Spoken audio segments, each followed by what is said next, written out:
Have you ever wondered what Bitcoin is? It's a question that's been on many minds, especially in the recent years. Welcome to our journey of demystifying Bitcoin. What is Bitcoin, you ask? Well, simply put, it's a type of cryptocurrency. Now, what's a cryptocurrency? It's a digital or virtual currency, one that uses cryptography for security. This might sound a bit complex, but don't worry, we're here to simplify it all for you. Bitcoin, as a form of cryptocurrency, is a groundbreaking innovation, one that has the potential to revolutionize the financial world. It's decentralized, digital, and operates on a technology called blockchain. But to truly grasp the essence of Bitcoin, we need to delve a bit deeper. We need to go back to the very start, to the inception of Bitcoin. To fully understand Bitcoin, we need to travel back to its inception. The year is 2008, the world is witnessing a financial crisis. A time marked by uncertainty, but also the birth of a groundbreaking idea.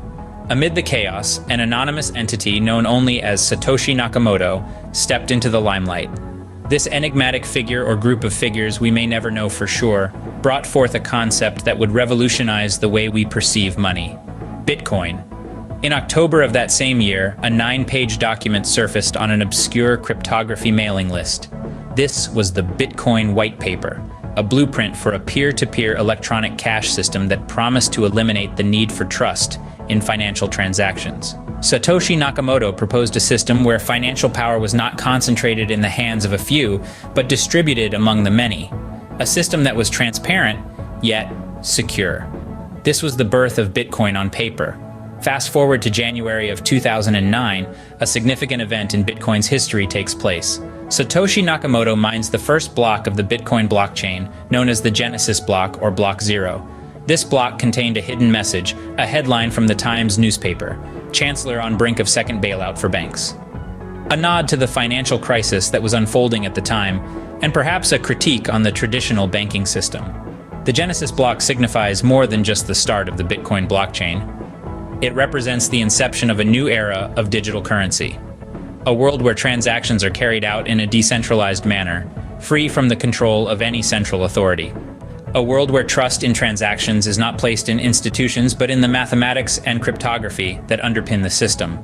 The mining of the Genesis block was a symbolic act, a declaration of independence from the traditional financial system. It was a testament to the power of innovation and the human spirit's unyielding quest for freedom and fairness. With the mining of the first block, Bitcoin was born. A currency for the people, by the people, setting the stage for a financial revolution that continues to unfold to this day. At its core, Bitcoin is essentially a digital ledger. But what does that mean, and how does it work? Let's delve into it. To understand Bitcoin, one must first comprehend the technology that underpins it: blockchain. Picture this: instead of a single book of records held by one entity like a bank, imagine a massive library of ledgers where everyone can access and verify the information. That, in essence, is blockchain, a distributed public ledger where all Bitcoin transactions are recorded. Every time a Bitcoin changes hands, the transaction is recorded in a block.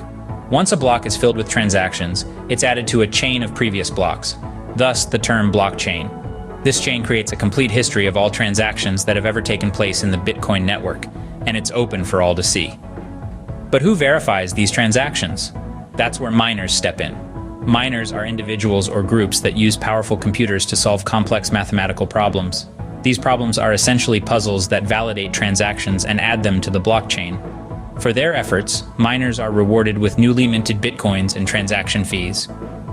One of the revolutionary aspects of Bitcoin is its decentralized nature. There's no central authority or government in charge of Bitcoin. Instead, the power lies with the people who use it and the miners who verify transactions. This decentralization means that no single entity can manipulate the value of Bitcoin or set its rules. It's a system where trust is established not by a central authority, but by consensus and complex cryptography. So if you've ever wondered why Bitcoin has been hailed as the Internet of Money, it's this decentralization that's the key.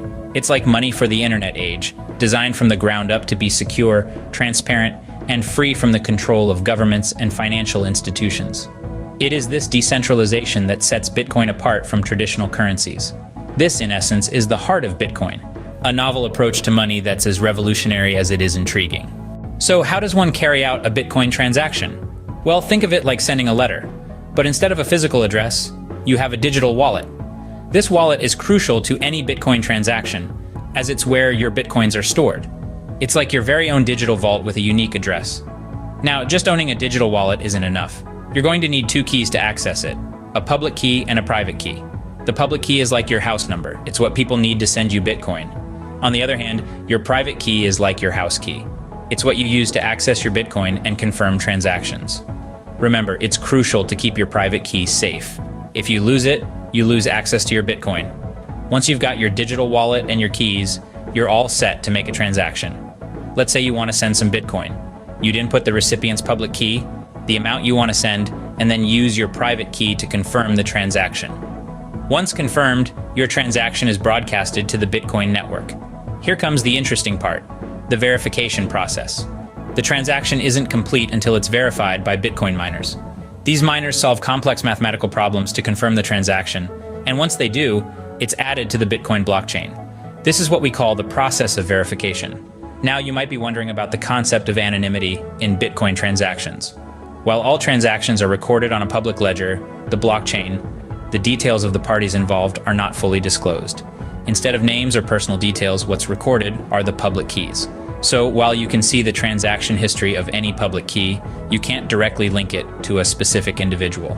Despite the public ledger, Bitcoin transactions maintain a level of anonymity. But what gives Bitcoin its value? This is a question that often leaves many scratching their heads. The answer, however, lies in a blend of factors, each contributing its own unique influence. Firstly, Bitcoin's value is largely driven by supply and demand dynamics, much like traditional commodities. Bitcoin's supply is capped at 21 million coins, a limit set by its creator, Satoshi Nakamoto.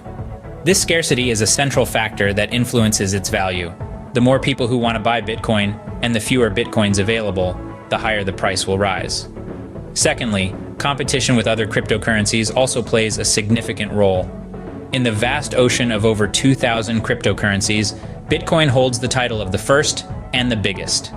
Its large market share and widespread recognition make it a preferred choice for many investors, thereby sustaining its value. Regulatory news or events can also sway Bitcoin's value in significant ways. Positive regulatory news, such as a country legalizing Bitcoin or a new platform supporting Bitcoin transactions, can push its value up.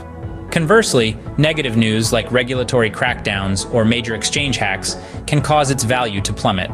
Now, it's crucial to acknowledge the elephant in the room. Bitcoin's value is volatile. It can skyrocket one moment and plunge the next.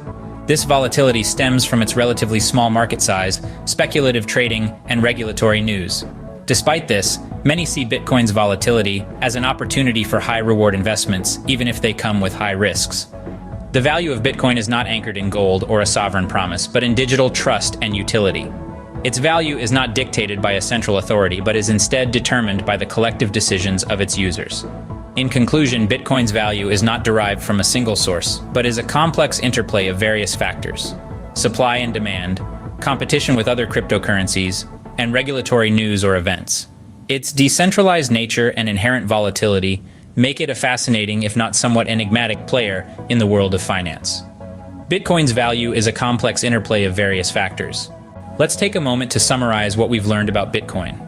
It all started with an idea, a revolutionary one at that, which brought about the inception of Bitcoin, a concept that propelled us into a new age of financial transactions and digital currency. We've delved into the concept of blockchain, the underlying technology that makes Bitcoin and other cryptocurrencies possible.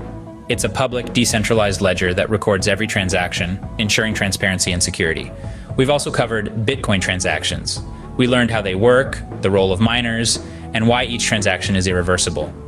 Bitcoin transactions are unique, offering a level of privacy and freedom not found in traditional banking systems. And of course, we talked about the value of Bitcoin. It's not just a digital asset, but a potential investment and a disruptive technology that could transform our financial landscape.